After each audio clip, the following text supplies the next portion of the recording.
এবার জেল অথরিটিসদের মাথায় এই জিনিসটা আসেনি যে এই যে দুজন ইনফার্মারিতে রয়েছে বা জেলে যারা কয়েদি রয়েছে তাদের সঙ্গে পরিবারের লোকজন যখন দেখা করতে আসে তখন তারা জেলের মধ্যে লুকিয়ে লুকিয়ে আর্মসও ঢুকিয়ে দিতে পারে। সত্যেন্দ্রনাথ বোস আর কানাইলাল দত্তর কাছে ছিল দুটি রিভলভার।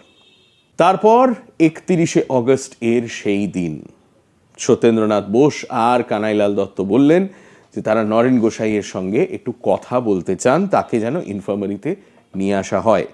হিগিন্স বলে জেলের একজন অফিসিয়াল নরেন গোসাইকে নিয়ে এলেন টু দি ইনফার্মারি।